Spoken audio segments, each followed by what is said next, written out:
Have you ever woken up and thought, what am I doing here? Who am I? Am I really the right person for this role? Feeling like you don't belong somewhere you may be overqualified for can be extremely debilitating.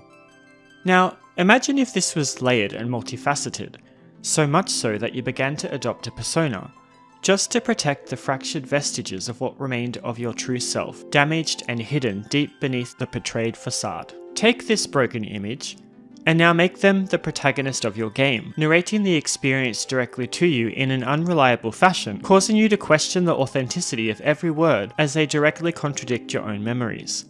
Welcome to what you will experience in Final Fantasy VII Rebirth, where the unknown journey conveys us from the fringes of Midgar City all the way to the forgotten ruins of the ancient's capital. The compilation of Final Fantasy VII represents something special to me. While some people claim that Square Enix will just milk everything they can from it, like it was an endless supply of Mako energy leached directly from the fabled Promised Land, I feel otherwise. Any expansion into the world and characters of my beloved Final Fantasy VII presents an opportunity.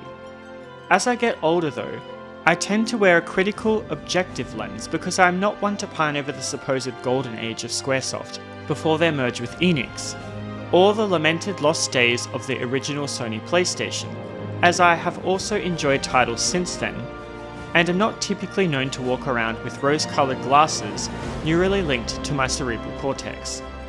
With this in mind, let's explore the latest installment in the Remake trilogy, examining whether it captures the magic and campness of the original, and if it's worth picking up today. Final Fantasy VII Rebirth released for the Sony PlayStation 5 on February 29th, 2024, worldwide. For the purposes of this review, I played the game on normal difficulty, for the most part. Final Fantasy VII Rebirth follows directly after the events of Final Fantasy VII Remake, which placed us into the soldier-issued boots of Cloud Strife, an ex-soldier and mercenary for hire who assisted the rebel group Avalanche in their fight against the corporate greed of Shinra. The large electric power company rose to prominence over the extraction of planet energy known as Mako, served to the public as electricity, enriching the lives of the people. However, we know that Mako exists as lifeblood of the Earth, and using it for its power depletes it at its natural source, slowly killing the planet. Part epic, part a commentary on the disparate nature of large corporations utilizing limited natural resources for political gain, the game took us on a journey through the sprawling city of Midgar, much expanded from the 6 or so hours that existed within the original title back on the Sony PlayStation. We left Cloud and his companions after they had escaped the clutches of Shinra via a motorway toward Midgar's outskirts of one of the upper plates. After a run-in with Sephiroth and the Severing of Destiny, the group were free to explore the wider world in pursuit of the silver-haired man who escaped with the body of a research specimen that had fallen from the heavens years before the plot of the game. If this sounds a bit convoluted, then stop right there, because yes, it is. If you have not played Final Fantasy VII Remake, or the OG, you may become very lost. Though I did make a review on Remake that you should check out if you get the chance. I will link it as a card in the top right. In Final Fantasy VII Rebirth, we rejoin Cloud and his companions as he regales the party with his recollection of his first real mission with Sephiroth, one of his defining moments as a member of Soldier, when he was asked to accompany the legend to a faulty reactor in the region of Nibelheim, where Cloud was born. While Sephiroth is painted as a hero, and Cloud earnestly admired his accomplishments, it's clear as the story goes on that everything is not quite as it seems. Cloud can't remember some aspects of the story, and has to be pressed to recall some of the finer details, especially because Tifa too was present at that time, and some of the things that Cloud recollects don't quite correlate with her own memories of that period. As the telling of events proceeds, it's clear that there is more at stake as we learn that Sephiroth's mother, Genova, was contained within the depths of the Mako reactor, triggering a form of psychosis within the war hero. After Sephiroth goes on a mad killing spree, taking out many of the citizens of Nibelheim, and setting the town to flame like a tinderbox, Cloud tracks him down to the specimen chamber within the reactor, and the story ends there, without a definite ending.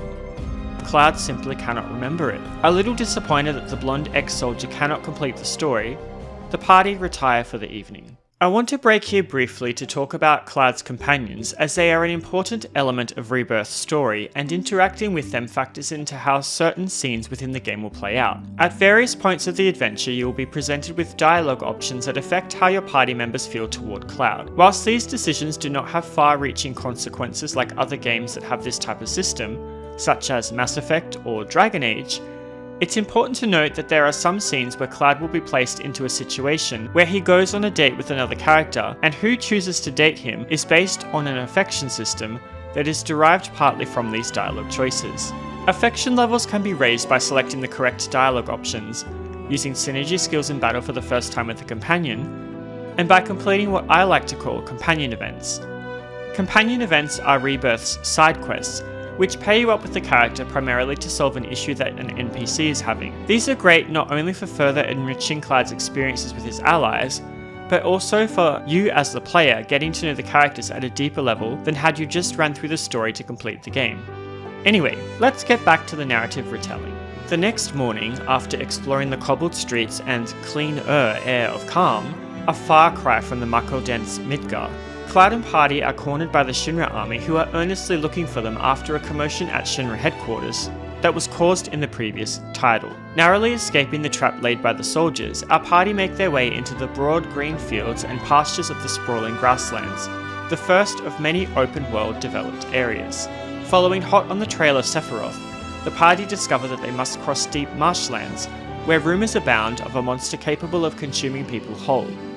Much like the original title, the only option across the mire is on Chocobo back, so we must backtrack to the Chocobo Ranch to procure trusty steeds for each of our party members. Yes, even Red 13. Sneaking through rushes of grass and earthy terrain, Cloud and his party attempt to track a suitable Chocobo companion when they stumble upon... Oh look! Did you guys see that owl? We should probably follow it, as I think it's trying to take us somewhere. Wow! A life stream spring? How beautiful! Let's collect all the ingredients laying around, and what is that? A rare variant of monsters off in the distance? See them grazing? I think we should put a stop to them before they cause local damage. Whoa! There's a glowing crystal over there, and if I hit it, light dances away into the distance. Let's follow it, and synchronize with the summon of old. Wait. What is that? There's a weird mushroom tree in the distance. We must check it out. Oh, how adorable, cute little Muggles.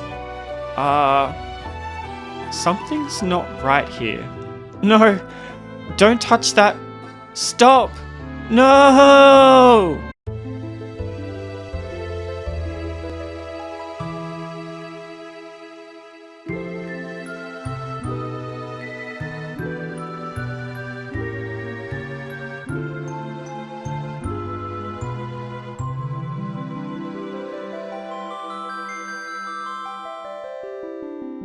Unfortunately, the entire game is plagued by distractions like this. If you are not a focused person and are the type of player that wants to do everything, you are going to be in for a long journey. I did enjoy that there was a lot of things to do and see, but it also disappointed me that these activities took away from the overall goal and urgency of the pursuit of Sephiroth. It was almost as though Genova placed them there to detract from the chase, and further fracture our psyche, especially when we start talking about minigames, which are just as abundant, some necessary for progression, and others just as a side hustle. We have classics like Chocobo Racing, and the G-Bike game at the Gold Saucer, but there's also other events such as the Tournament for Queen's Blood, a card game that proliferates the entire world, a leapfrog game, a soccer game where Red 13 shows his sporting prowess, and a myriad of others that are too numerous to mention and immensely irritating when it comes to some. Rebirth is jam-packed with content, and you'll be hard-pressed to keep your playtime beneath 100 hours if you want to complete everything. I ended up getting back on track to complete the story around the time I entered the Gongaga region, and ignored all the distractions until I beat the game, and could come back later via the chapter select. It made the experience less stressful for me, and allowed me to invest in the story and enjoy it at its intended pace. If you do happen to become frustrated by the minigames, at least there's the enemies of the world to take out this frustration on. The party travel all together to the various locations, and whilst you only have 3 members primarily in battle, Some of the other characters will assist from the sidelines, which was a nice touch. Combat is frenetic, and those not accustomed to action-based battle systems may feel a little sweaty palmed or not even enjoy the game's presentation of combat. Personally, whilst I played on the normal difficulty for the most part, I enjoyed the battle system. As you attack or defend, ATB builds. When it reaches a certain threshold, you are given the opportunity to slow the battle by opening a command menu and selecting an action that costs an ATB charge. I thought this was a nice way to manage the flow of combat and moderate between using physical attacks, defending, evading, and using character-specific abilities. In addition to ATB, magic also costs MP and can be very expensive, so you need to use it in moderation. New to this title is Synergy Skills and Synergy Abilities. These can be unlocked via folios that are unique to each character. Synergy skills grant extra abilities that can be used by holding the R1 button and pressing a face button in combination. Some have other characters jumping in front of the user to defend against attacks, whilst others can have a character launch another into the air, which is handy for aerial combat. Synergy skills, on the other hand, are skills that unite two characters together for tremendous damage, and one of three effects: unlimited MP for a short amount of time, splitting the ATB gauge even further for both participating characters, or increasing the participating character's limit break level, giving them access to an even more powerful one. Limit breaks are a character's ultimate attack that can be used under situations of duress, and are represented by a completed yellow bar beneath the pink MP bar. Limit breaks have the potential to turn the tide of battle, so you do not want to rest on your laurels with these. The final tide turner is summons. If you have equipped summon materia to your characters, during longer battles a summon gauge will appear and flow until you are able to summon a powerful creature of mysticism. These add an additional ally to the field that will assist you in battle. The summon gauge will deplete as they are on the field, and when it hits 0, they will use their ultimate attack. Summons can also be commanded to use abilities with ATB, and in one instance of my playthrough, Chocobo and Moogle threw a bomb onto Rude's head, which exploded and ended the battle, the explosion carrying into the next cutscene, making me chuckle. Keep it together. All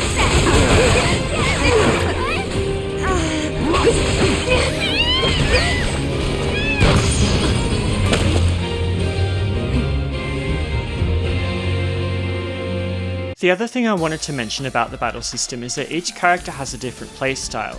No two characters are the same when it comes to their combat capabilities, so it makes it very difficult to decide which characters you want to take in your party. Each character has a unique ability tied to the triangle button that operates in a different manner. For example, Barrett can use Overcharge, which fires off a barrage of damaging shots that can be charged through normal attacks, or pressing triangle between attacks to reload his cartridge. Yuffie, on the other hand, can press triangle to throw her shuriken, and then use magic attacks from afar whilst the shuriken is in flight. Aerith can teleport to a ward that she has placed earlier, which makes it easier for her to dodge attacks. Speaking of, enemies will generally target the character that you are controlling, so it is worth continuously switching characters as their ATB grows, and you use abilities, to juggle whom the enemy targets and keep all of your party members safe. I earlier mentioned folios. These are unique grids for each character that can boost their stats, as well as giving them their synergy skills and synergy abilities by using skill points, or SP, gained from leveling up and purchasing manuscripts, or acquiring them by completing companion events.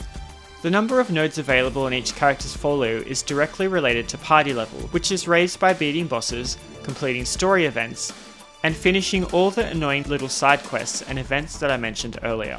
So there is an additional benefit to undertaking these distractions, however you don't need to do all of them in order to beat the game. Folios can only be interacted with at Magnata bookstores or through automats scattered throughout towns and the world, so you need to make sure you're on top of these before entering chapter boss battles, otherwise you may find yourself in a pinch. Especially as the game likes to group characters in unique combinations on occasion, or even isolate them, and you need to make sure you have every character at optimal capacity, or you'll end up like me when you get stuck using Cait Sith by himself, wishing you'd spent more time getting used to how he actually worked in combat. Characters can be further customized through their equipment, weapons, and an arm guard, as well as an accessory. The former two not only assist to determine a character's capabilities in combat, but also how much materia can be equipped and linked. Sometimes the more powerful equipment has less materia slots, or less linked slots, so you really need to think about not only how durable you wish your characters to be, but also what abilities you want them to be able to use in battle. Weapons can be customized with weapon skills tied to the level of a weapon. All weapons upgrade at the same time automatically through the accumulation of SP, so you do not need to worry about manually doing this. Though when you equip a new weapon, you will need to set its skills. Due to weapons leveling up, even a character's starting weapon can become viable late game, so it mostly comes down to aesthetics. The final thing I wanted to touch on briefly was item transmutation. Throughout the environments and from the carcasses of defeated foes, you can collect items that can be used to craft restoratives, arm guards, and accessories, as well as some key items that you may need for certain quests. It's worth investing time into collecting the required items and leveling up your crafting level through creating new recipes, as this allows you to access some of the stronger equipment in the game, as well as granting you the opportunity to restock curatives that may be necessary to get through some of the more difficult areas of the planet. I always enjoyed leveling up item transmutation to see what new recipes I'd gain by doing so. The game is beautiful to look at, from its highly industrialized areas with scathing fluorescent lighting to the more natural environments with ambient light and lush landscapes. I enjoyed that each map presented a unique visual style and a different way of navigating it via its local chocobo variety. The cutscenes are very cinematic and draw you into the action, with character models being emotive and detailed. The mocap on this game is amazing, as it should be. I love the monster designs, which in some cases were glow-ups from the original game, and the UI was non-intrusive and easy to navigate. In terms of sound, the music is great, but a lot of it is more cinematic or orchestral, which makes many of the tracks only suitable for the scenes they are played in and are not really designed for later listening. Many of the original tracks have variations in this title, which were nice, such as Chasing the Black-Caped Man or Genova, which had a rendition that included Bulgarian singing and nefarious whispering, which encapsulates the dark nature and cosmic horror of Genova and the plague of doubt that she spreads. I did like a couple of the new tracks too, such as the theme for Gongaga Jungle, as well as the normal and battle versions of Stamp's track, which play when you're on the few dog escort missions. It's difficult to choose a favourite track as there are so many. Over 175 in fact. The voice acting is superb and really captured the emotion of the various scenarios, stringing you along the narrative like a whisper of the live stream, enhancing the scenes far beyond what they ever did accomplish back on the original PlayStation hardware. There isn't any one particular standout performance, as I enjoyed the entire voice cast, with regard to main characters. Though some of the NPCs sometimes did sound a bit dopey. There was such a large number of characters to be voiced, I guess that's to be expected. Whilst Final Fantasy VII Rebirth is the second game in the Final Fantasy VII Remake trilogy, at the end of the title we are left confused and wanting more. A lovable cast of characters that you get to step even closer to supports a large open world begging to be explored. I don't know if the game will be for everyone, due to the large number of distractions available, but if you do like Final Fantasy VII, you'd be remiss not to play it. Some people claim that there are multiple worlds or parallel dimensions, but knowing that Genova has deceived many people in the past, I'd be careful, as she, Sephiroth, and Cloud as an unreliable narrator could be deceiving you. Anyway, I'm ardently looking forward to the third and final game in the trilogy, when it comes out sometime in the hopefully not too distant future. It's going to be a wild ride. By the way, if you've played Final Fantasy VII Rebirth, I'd love to know your thoughts on what exactly is going on with the story. Let me know in the comments. This has been Benoit with a review of Final Fantasy VII Rebirth for the Sony PlayStation 5. If you enjoyed this review, please like and subscribe for more great JRPG content. As always, thanks for taking the time to watch my video. I appreciate you, take care, and bye bye for now.